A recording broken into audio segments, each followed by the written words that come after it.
Yo, what's going on, guys? This is Houston Sports Talk back into the video day, and today we've got an NBA free agency decision. As in the NBA today, Dwight Powell has exercised his $4 million player option. This is the first time this offseason a player has exercised a player option. We saw one player option decide last week, and it was Russell Westbrook, but Russell Westbrook declined his player option. That was the smart decision by Russ, and this is the right decision by Dwight Powell. Dwight Powell is a very solid backup center who's had some solid years at times for this Dallas Mavericks team, but he is not worth $4 million in free agency, and that is what his player option was. So $4 million player option, of course you're going to accept that.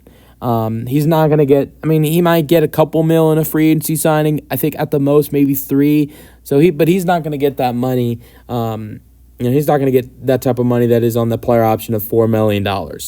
This year at Dallas, his minutes were the lowest they had been since his second season of his career. The first season of his career, the 2014-15 season.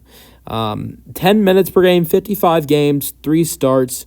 He averaged 2.1 points per game, 2 rebounds per game. In the 2023-24 season, he averaged 3 points per game, 3 rebounds per game in 63 games in 9 starts. The last time you saw him playing the most was in the 2022-23 season. He was in the 2022-23 season, the 21-22 season. He was actually a starter for good chunks of those 2 seasons. The 2022-23 season, he played 76 games, started in 64 of those, averaged 19 minutes per game, shot 73% from the floor, 7 points per game, 4 rebounds per game. I think if this was after the 2022-23 season, after that season, or after the 2021-22 season, Dwight Powell might be worth $4 million. But after these last 2 seasons, I don't think he is. You can look at the 2021-22 season. Averaged 9 points per game and 5 rebounds per game in starting 71 games and 22 minutes per game. He was really good in the 2018-19 season. The 2018-19 season with Dallas, 77 games, 22 starts, 22 minutes per game, 11 points per game, 5 rebounds per game, nearly 1 block per game, 2 assists per game. And so, yeah, but has never been a really good three-point shooter at all. Has shot 60% from the floor in his career. In his 11 seasons with Dallas, 60%. And so, I think this is someone, even though he's been on their franchise for 10 full seasons, 11 seasons in total, I think this is someone that Dallas is probably going to try to trade this offseason. I don't think there are many teams that would want Dwight Powell, but I think there are other guys that are valuable that Dallas are trying to potentially trade this offseason in a bigger trade. We know Dallas is looking for a point guard.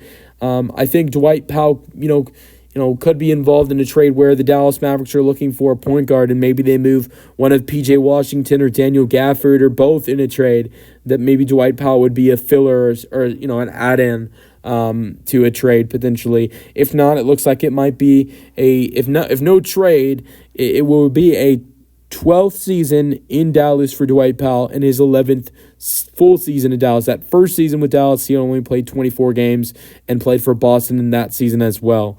Funny thing is, if it is a Drew Holiday trade, like the Mavs have been linked to Drew Holiday, then you would see potentially Dwight Powell go back to the team his career started with in the Boston Celtics potentially. Let me know your thoughts. I've also seen some trade proposals for the Mavs where it's like where the Celtics, Nets, and Mavs make a 3-team trade.